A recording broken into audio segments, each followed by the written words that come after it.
কেমন আছিস? এটা জলটা। হ্যালো এভরিওয়ান, সবাই কেমন আছো? আশা করছি সবাই ভালো আছো। ছোটদের ভালোবাসা আর বড়দের আশীর্বাদ নিয়ে আজকে আমিও ব্লগটা শুরু করে দিলাম। এখন ঘড়িতে বাজে সন্ধ্যে 7:30 নাগাদ। তো এখন থেকেই আমার ব্লগটা শুরু করলাম। চলো বন্ধুরা, তোমাদেরকে মহাষষ্ঠীর শুভেচ্ছা জানিয়ে ভিডিওটা আজকে শুরু করলাম। তুমি দেখো মনা কেমন টেবিলটার উপরে উঠে দাঁড়িয়ে আছে। ও কিছুতেই কিন্তু নামতে চাইছে না। আমি ওকে নামানোর অনেক চেষ্টাই করছি। আচ্ছা বন্ধুরা, এটা কেমন হয়েছে একটু কমেন্ট বক্সে কমেন্ট করে জানিও তো। আর এই পেন্সিলটা সেদিনে আমি রিঙ্কির কাছ থেকে এনেছিলাম মনাকে লেখানোর জন্য, কিন্তু আদৌ তো লিখতে পারে না, গোল গোল করে দাগ কাটে। তাই ভাবলাম আমি একটু আঁকা টাকাটা করি। অনেকদিন আগেই আঁকা ছেড়ে দিয়েছি, যতদিন পড়াশোনা গেছে ততদিনে আঁকাও আমার চলে গেছে। তাই শখ হয় একটু এঁকেও নিলাম। এই গরুর ছবিটা কেমন হয়েছে একটু কমেন্ট করে জানিও। এই যে ফুচকা নিয়ে এলাম, ফুচকা বিক্রি করতে এসেছিল এদিকে। এটা ফুচকা, এটা জলটা লাল টকটকে। আর এই যে মনা তো ফুচকা খেতে খুব ভালোবাসে। মনা ফুচকা খেতে খুব ভালোবাসে। সস নিতে, ওর জন্য সস আনতে ভুলে গেছি, তাই জন্য এই বাড়িতে ছিল, নিয়েই বেশি সসটা বাড়িতে ছিল, এটাই করছি। আর এই যে খাচ্ছে মনা। ভালো হয়েছে, ওর খুব ভালো লাগে ফুচকা। আমি একটা টেস্ট করি, দিই তোমাদেরকে বলি কেমন হয়েছে।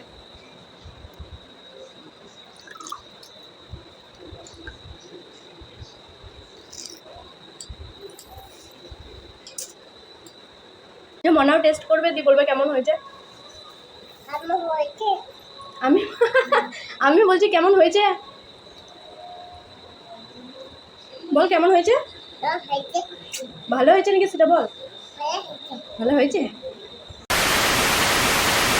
অনেকটা সময় পার করে দিয়ে আসার পর মহাষষ্ঠীর পরে এখন মহাসপ্তমীর শুভেচ্ছা আর ভালোবাসা জানিয়ে আজকে কি করি না করি সেটা তোমরা আজকে দেখতে থাকো। কালকে তো তোমরা দেখতে পেলে, সেই যে আমি ফুচকার ভিডিওটা করেছিলাম সেটাই ছিল লাস্ট ভিডিও। আর কিন্তু আমার কন্টিনিউ ভিডিওটা করা হয়নি। তো এখন আমি আমার বাপের বাড়ি চলে এসেছি, আর এসেই দেখো মনা এখানে খেলতে আরম্ভ করে দিয়েছে। কালকে রাত্রে আমি ভিডিওটা কন্টিনিউ করতে পারিনি, তার কারণ হলো মেয়েটা কালকে অনেক রাত্রেই ঘুমাইছিল। এবারে মেয়েটা ঘুমানোর পর ব্যাগ গোছানো, তারপর নিজের খাওয়া।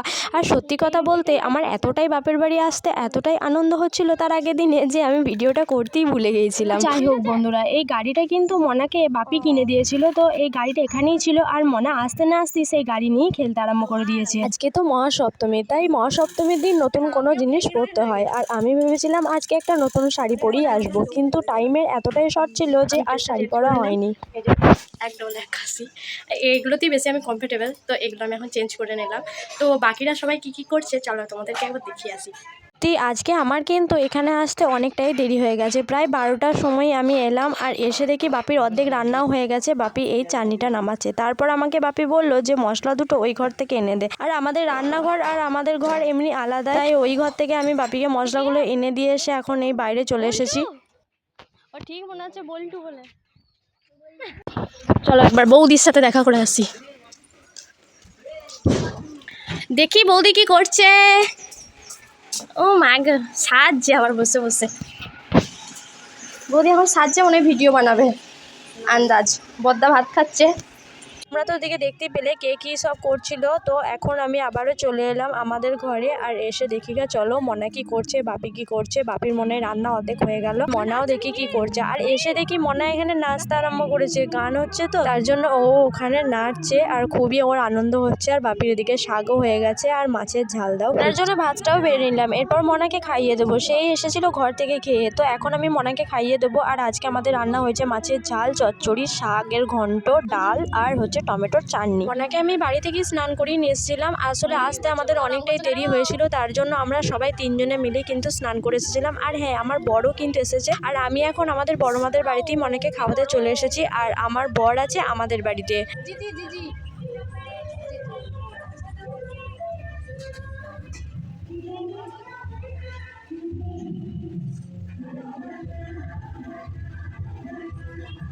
মনাকে ভাত খাইয়ে দেওয়ার পর ওইদিকে বর, ভাই, বাপি ওদের 3 জনাকেও খেতে দিয়ে দিয়েছিলাম। আর তারপর বাকি ছিলাম আমি। তো মনাকে আমি ঘুমও পাড়িয়ে দিয়েছি খাইয়ে, তারপরেই ওদেরকে খেতে দিয়েছিলাম। আর আমি আর বৌদি এখন বসে পড়েছি খেতে। তো বৌদি আমাকে বলছিল ওদের বাড়িতে ভাত নিয়ে যাওয়ার জন্য। আমি বৌদিকে বললাম না বৌদি, তুমি আমাদের বাড়িতে চলে এসেছো। তাই বৌদি আমাদের বাড়িতেই চলে এসেছে। আমি আর বৌদি এখন খাচ্ছি। যাই হোক, আমাদের নিজেদের খাওয়া দাওয়ার পর আমরা বাসনগুলো ধুয়ে নিয়ে এখন বসে পড়েছি বৌদির চুল কাটার জন্য। কারণ হচ্ছে আমি যখন থেকে শুধু বৌদি বলে যাচ্ছিল পূজা তোমার চুলটা কেটে দিই। আমি বৌদিকে বললাম, বৌদি মেয়েকে স্নান করিয়ে খাইয়ে তোমার চুলটা কেটে দেবো। কিন্তু মেয়েকে স্নান করানো খাওয়ানোর পর এতটাই খিদে পেয়ে গিয়েছিল যে খেতে বসে পড়েছিল। আর খাওয়ার পরই আবার বৌদির চুলটাও কেটে দিয়েছিল। বৌদির চুল কাটা শেষে আমি, মনা, বড় মা, বৌদি আমরা সবাই একবার শুয়ে পড়লাম।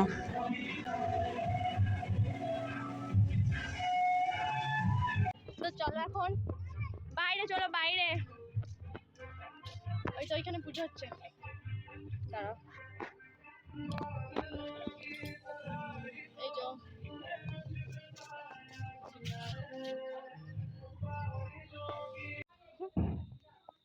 চাউমিন করছি, আজকে ভেজ চাউমিন করব। ভালো দেখা যাচ্ছে না, এটা হচ্ছে বাঁধাকপি, গাজর, পেঁয়াজ এখন ভাজছি।